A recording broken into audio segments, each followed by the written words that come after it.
vis-à-vis du processus électoral, de la perception qui n'est pas nécessairement la vérité. Or, il se trouve qu'aujourd'hui, le travail qui se fait à la CENI est mal perçu. Vous êtes journaliste, vous voyez, ces derniers temps, il y a de photos, on parle d'une tribu qui a pris en otage le processus électoral.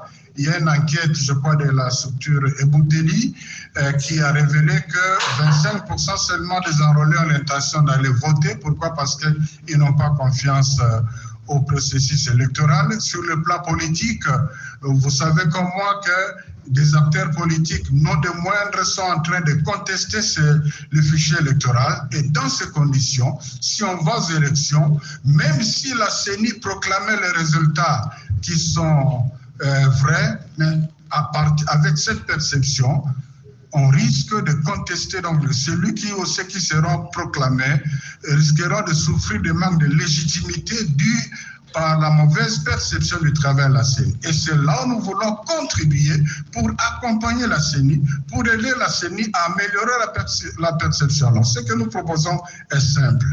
La CENI a fait un audit qu'il appelle audit extérieur, mais pour nous, il s'agit de la prolongation de l'audit interne de la CENI pour valider le travail de la CENI. Alors, nous voulons, on peut appeler ça audit, mais ce que nous voulons est vraiment simple. La CENI a fait son travail. Nous voulons, comme observateurs, aller auprès de la CENI. Vous avez fait un travail, et vous avez un fichier là, d'accord. Nous voulons faire deux démarches ensemble avec vous.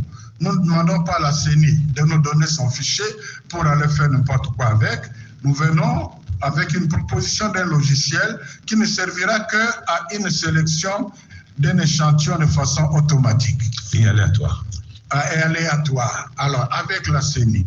Là-dedans, dans ces fichiers, on aura les noms des les enrôlés, leurs adresses. On ira simplement sur le travail de l'observateur. Nous allons, voilà, dans l'échantillon reçu à la CENI, il y a quel habite ici, a été enrôlé. On va vérifier. Ça, c'est la première étape. Deuxième étape, nous allons dans la rue. Nous prenons les électeurs qui ont une carte d'électeur. Nous les enregistrons. Nous revenons à la CENI. Ça se fera toujours avec la CENI. Voilà. Ceux-ci affirment avoir été enrôlés. Voilà le numéro de leur carte. Est-ce que nous pouvons vérifier s'ils se trouvent réellement dans le fichier? Donc, ce n'est même pas un grand audit qui devrait... Alors, c'est juste ça la proposition. On n'a pas compris que c'est soulever les agitations qui commencent à... Non, mais là, on parlait d'un audit et vous critiquiez l'audit. Aujourd'hui, vous parlez de perception.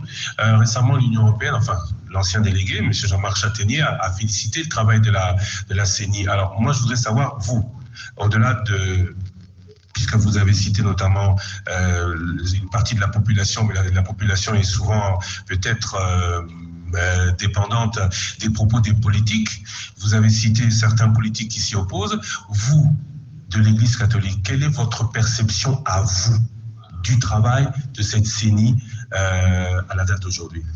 Bon, je crois que depuis que nous avons commencé l'observation, on a eu des rapports mi-parcours.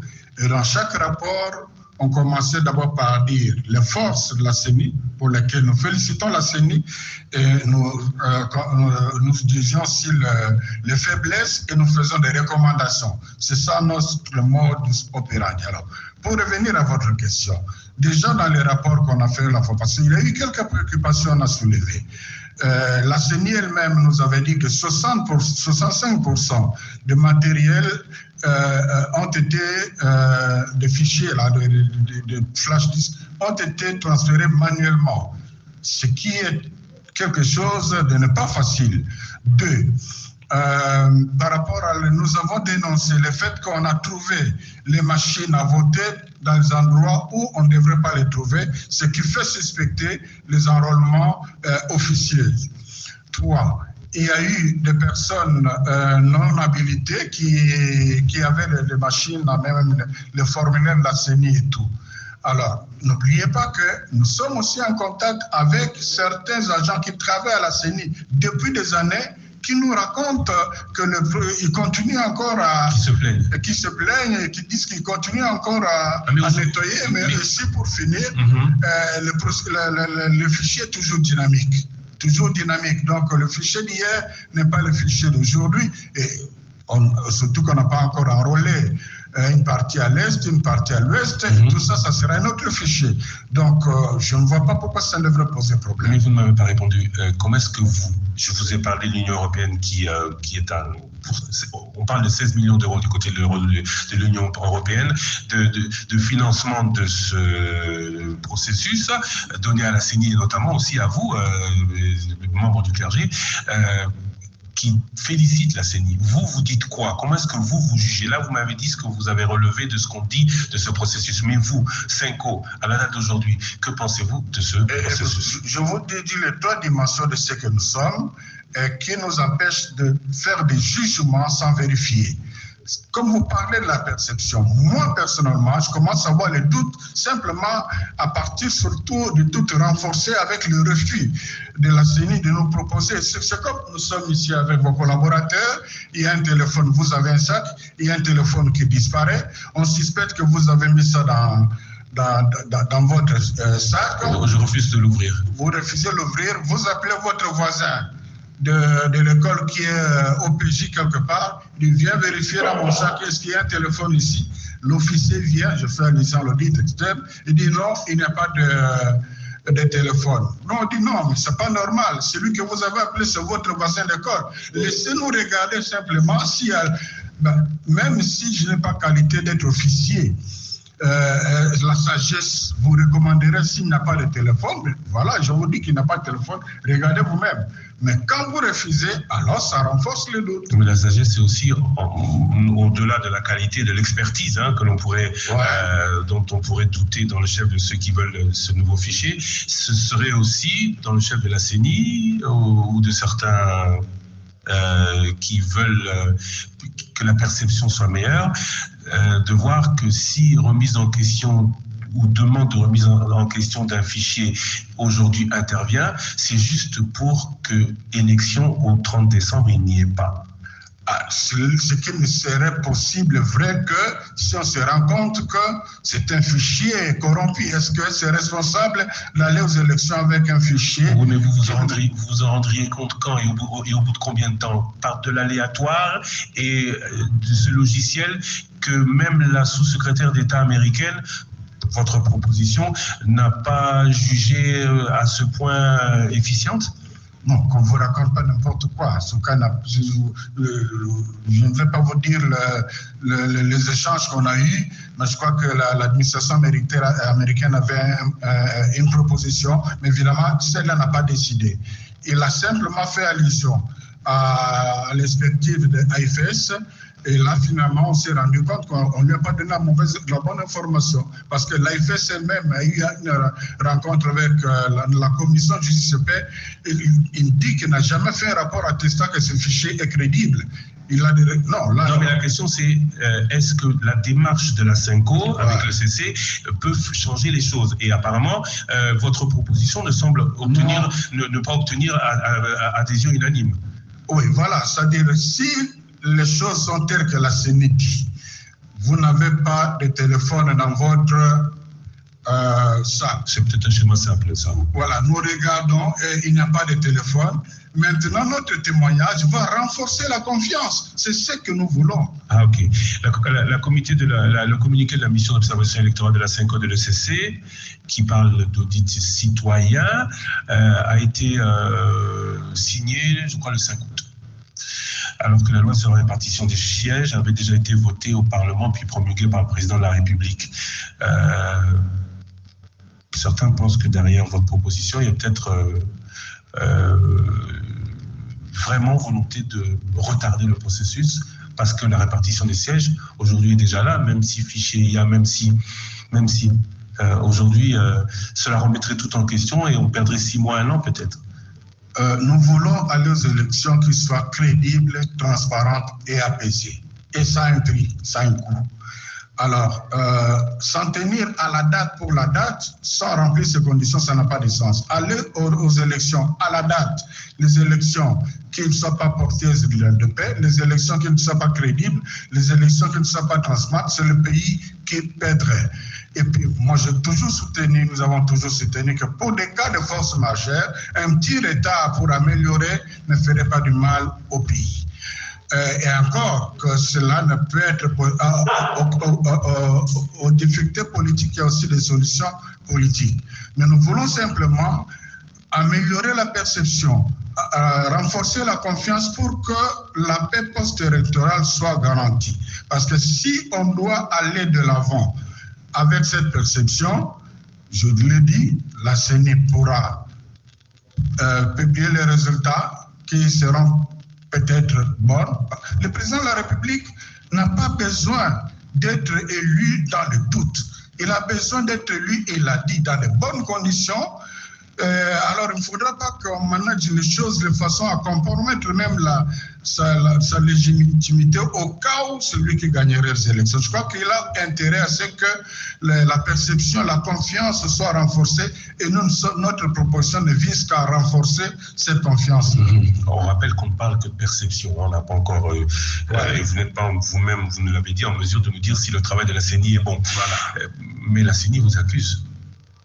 Elle dit vous avoir ouvert toutes ses portes, vous êtes parmi ses observateurs permanents, mais vous avez malgré tout fait de très mauvais rapports sur cette CENI à tous les interlocuteurs internationaux, Union européenne, États-Unis, sur le processus électoral. Du coup, la CENI dit ne plus vous faire totalement confiance et son vice-président ici, dans cette émission, il répondait aux questions de Thierry Kambundi, vous accuse même d'activisme politique. Je serais plus à l'aise si c'était le président de la CENI ou le premier vice-président de la CENI ou le rapporteur de la CENI qui l'aurait dit. Malheureusement, c'est lui qui l'a dit, c'est celui qui, dans la littérature de ce processus électoral, je parle de Manara, sera mentionné comme un des problèmes.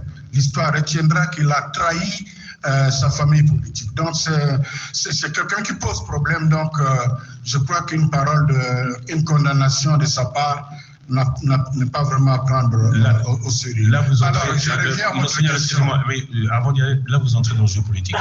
Vous êtes en train de nous ramener au débat entre politiciens de est-ce que le FCC y est, est-ce que le FCC n'y est pas. Donc là, vous avez pris le parti du FCC n'y est pas. C'était une parenthèse parce que c'est la question de qui parle, ce qui compte. Ok. Alors, pour revenir à votre question, nos rapports ont été publics. Chaque fois que la MOE, Senco FCC, a fait un rapport, la primaire était à la CENI.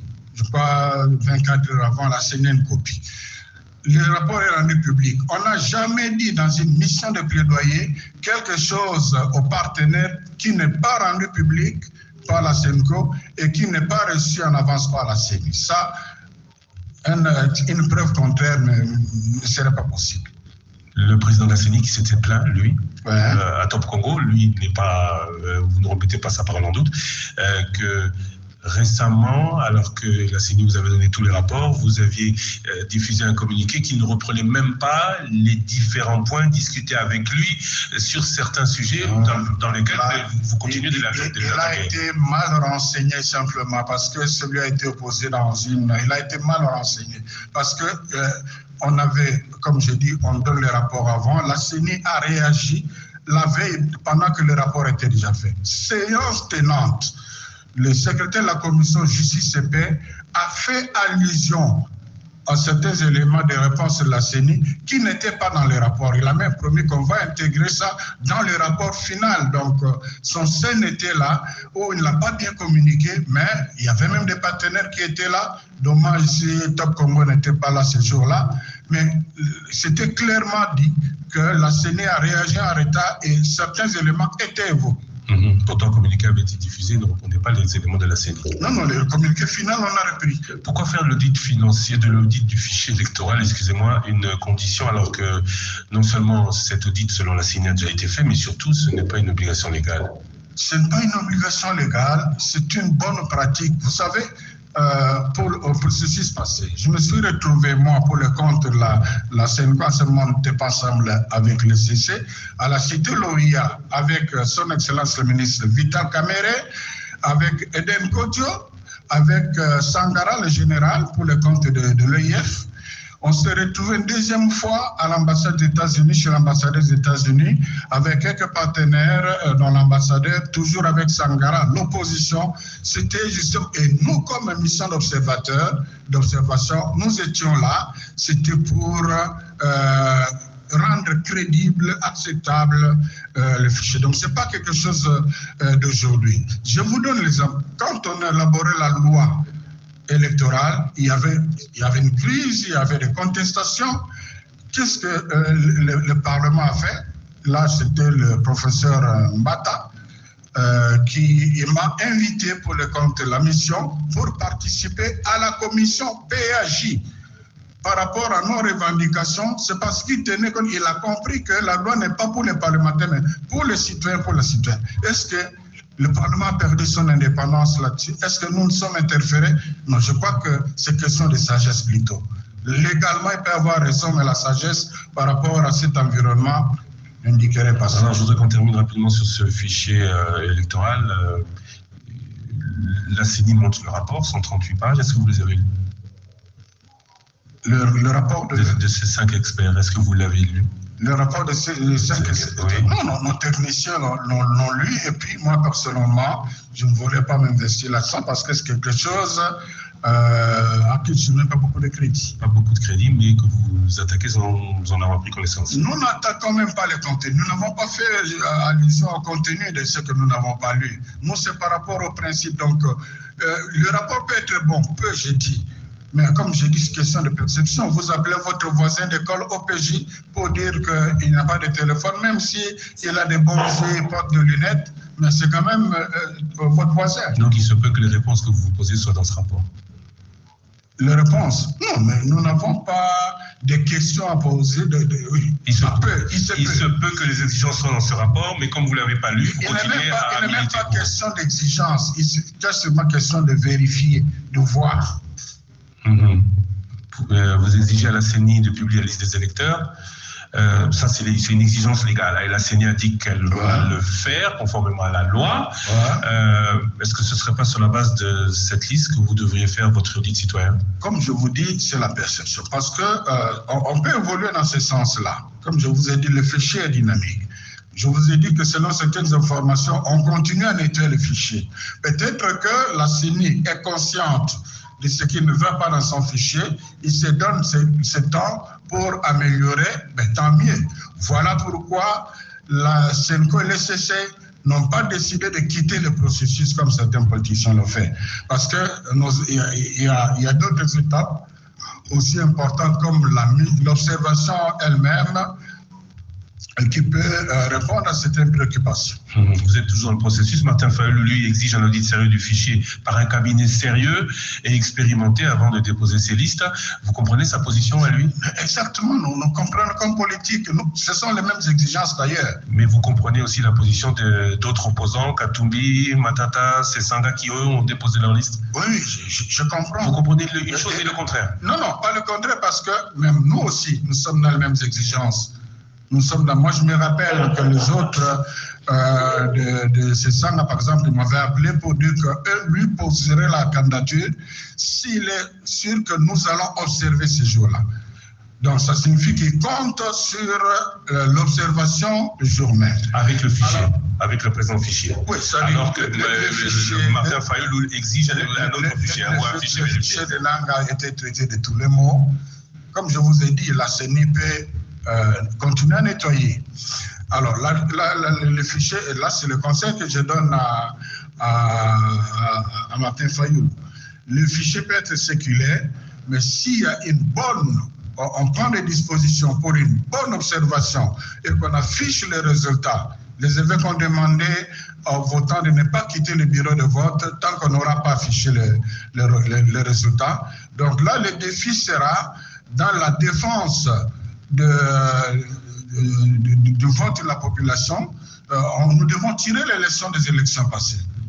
L'élection passée, ça a été sécuritaire, on avait les résultats, mais ce qui a manqué, c'est on n'avait pas managé, donc on a trop fait confiance à la Cour constitutionnelle. Cette fois-ci, par exemple, les évêques l'ont dit clairement dans leur message, si les choses sont claires le jour d'observation, n'attendez pas une autre instance pour venir vous remettre dans votre plan. On le dit en fonction de l'expérience passée. Mais au niveau de l'observation, vous n'êtes pas top non plus. 17 000 bureaux de vote, c'était 500 observateurs la fois dernière, c'est infime, c'est pas suffisant. 500 que vous a raconté. Vous étiez combien? 40 000 sur 17 000 bureaux, mais c'était uniquement mais tous les 17 000 bureaux n'étaient pas observés. C'est une là vous managez un débat scientifique, des statistiques et tout. Il y a des logiciels. C'est quelque chose qui est accepté internationalement. Denis Kadima, il avait félicité ça par rapport aux élections. Oui, par échantillonnage, on va dire. Denis Kadima a félicité le travail de la CENI la fois passée. Alors, c'est quoi? C'est dit, même si nous n'avons pas tous les résultats, mais il y a une logique statistique qui permet de connaître. Et cette fois-ci, le défi, c'est quoi? Nous voulons être présents dans tous les centres, pas dans tous les bureaux, dans tous les centres. Parce qu'on est censé afficher les résultats. Alors, dans un centre, il peut y avoir 4 bureaux. Dans les petits centres. Dans les grands centres, on aura même 2 observateurs. Donc, ils observent dans un bureau. Après, on récolte les résultats affichés. On aura tout. Vous aurez tout. On aura tout. Mais pourquoi vous n'avez pas fait les 3 scrutins précédents? Mais la fois passée, les résultats que nous avons publiés, ceux-là même qui ont combiné, ils sont passés au confessionnal. Qui a encore douté de cela? Oui, mais il y avait que vous n'aviez observé que 20% du volume total. Non, on était arrivé à 40%, alors que selon cette logique-là, 10% suffirait déjà. Nous, on était quand même au-delà de 60. Parlons finalement de cette observation. Pour mobiliser autant de gens, c'est quoi? C'est la foi chrétienne ou c'est aussi de l'argent? Bien sûr, c'est aussi de l'argent, c'est aussi de l'engagement. Mais en tout cas, les bailleurs. On est à la recherche de bailleurs. On parle de l'Union européenne à peu près au niveau de 3 millions, vous confirmez? Je n'ai pas les chiffres en tête. Je sais que l'Union européenne est un des grands partenaires.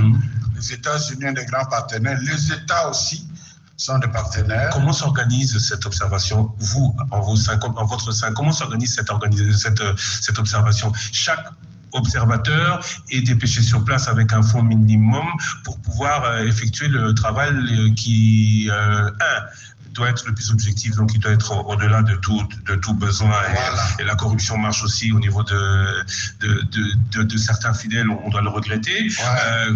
Une certaine expertise, comment ça se passe?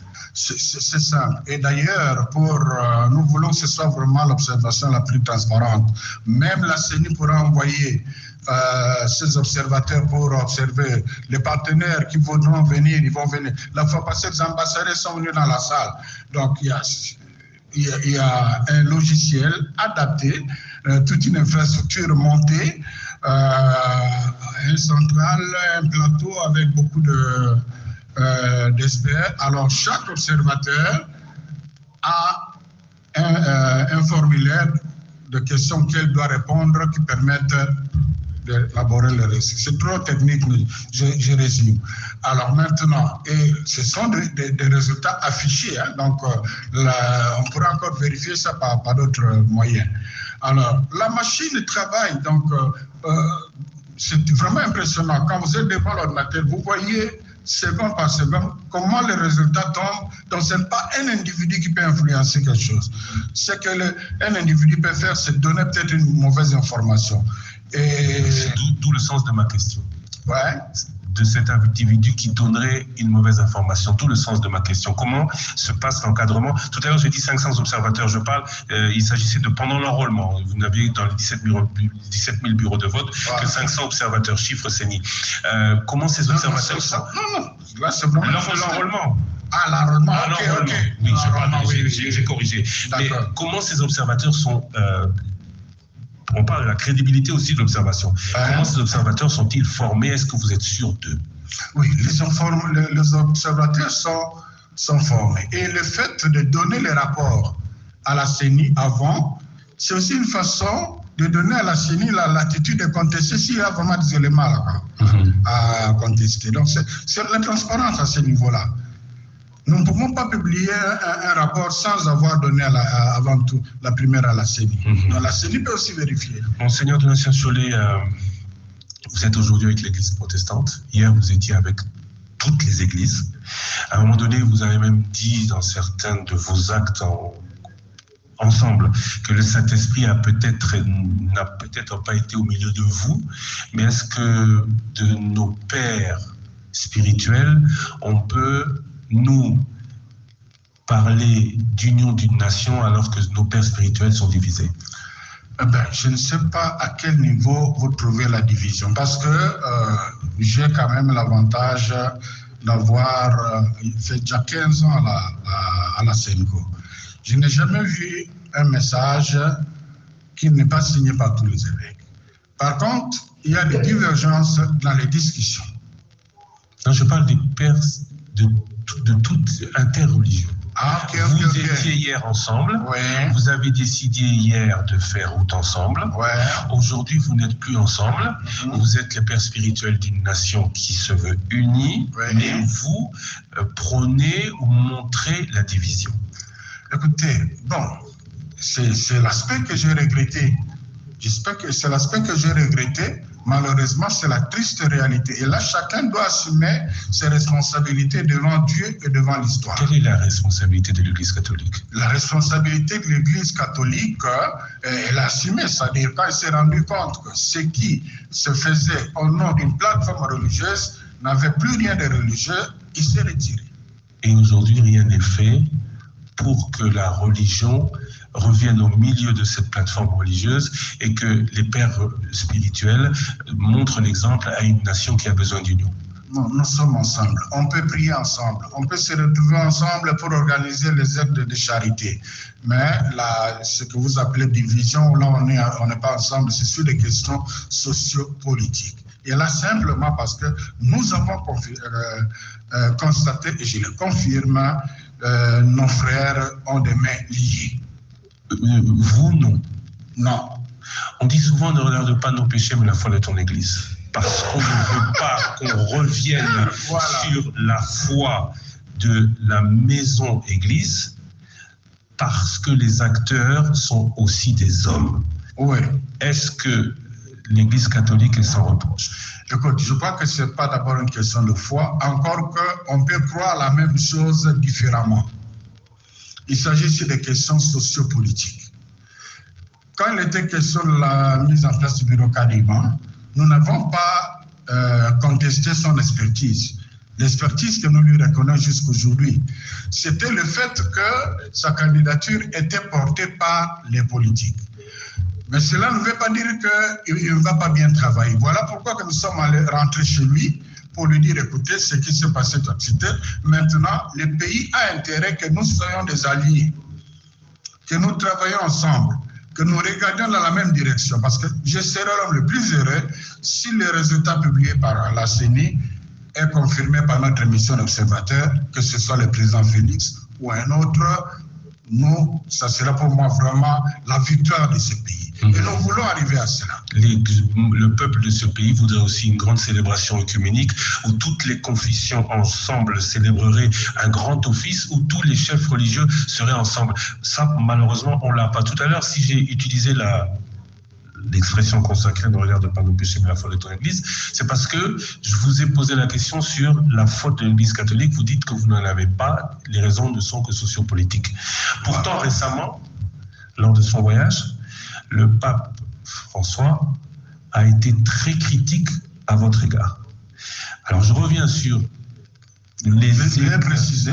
Oui, il a recentré le rôle ou fait un recadrage sur le rôle de l'homme, du prêtre, de l'abbé, de l'homme de Dieu. Oui, et ce qu'il a dit reste vrai. On a toujours évolué dans le sens là. N'oubliez pas qu'en parlant aux évêques, le pape a cité les cardinals Monsengo, Monseigneur Moussirua, comme exemple des pasteurs qui ont donné leur vie pour le peuple. Et la Senko est toujours dans cette direction-là. C'est le même Kanam Senko qui était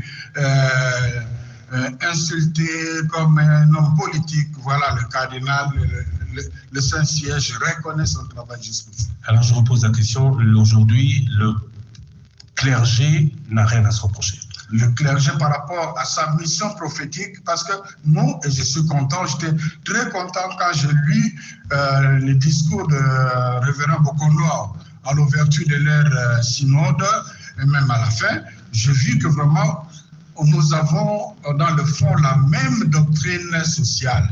Et c'est ça que nous mettons bien à l'aise pour travailler avec le protestant. C'est peut-être ce qui manque à d'autres églises qui n'ont pas une doctrine sociale qui les oriente. Alors, nous sommes en phase.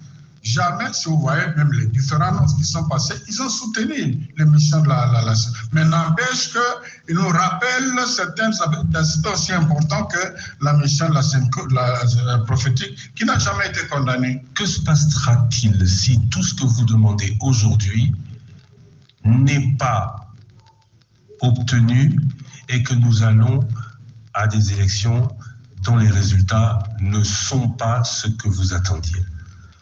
Si la CENI ne comprend pas la pertinence de notre insistance pour renforcer la confiance de la population, si la CENI minimise la perception de son travail dans l'opinion, on peut aller aux élections, à moins qu'il y ait vraiment des correctifs assez significatifs au niveau de l'observation. On peut aller aux élections, mais je crains qu'en se maintenant dans cette position-là, la CENI fasse l'élit d'un environnement fertile pour une révolution qui n'attendra qu'un leader courageux, parce que le terrain serait déjà prêt. Parce que le fait que beaucoup de gens ne veulent pas aller aux élections, nous allons travailler pour les convaincre, parce que ce n'est pas responsable non plus. Mais si les statistiques publiées par Bouteli se confirment que 25% seulement d'enrôlés vont voter, c'est que nous ne faisons pas, nous allons faire une campagne pour les inviter. Si on va aux élections dans ces conditions-là de méfiance, moi je ne serais pas surpris qu'après les élections proclamées, nous puissions vivre une crise que tout le pays va regretter. Uniquement sur de la perception. Mais c'est fondamental, la confiance. Je parle de la perception parce que c'est un élément qui est lié à la confiance. Et nous voulons simplement accompagner, aider la CENI à ce qu'on ait davantage confiance. Nous n'avons rien, Dieu me voit. Personnellement, je n'ai rien contre le président Kadima. J'ai des grands amis, ses collaborateurs, de frères d'ailleurs. Mais là, on est sur le plan professionnel. On veut vraiment l'Église catholique, et je crois que l'Église protestante aussi dans sa doctrine, ne peut pas s'engager dans une voie pour faire du mal au pays. Je crois qu'il faut méconnaître cette Église pour lui prêter une intention de vouloir mettre le pays dans le chaos. Non.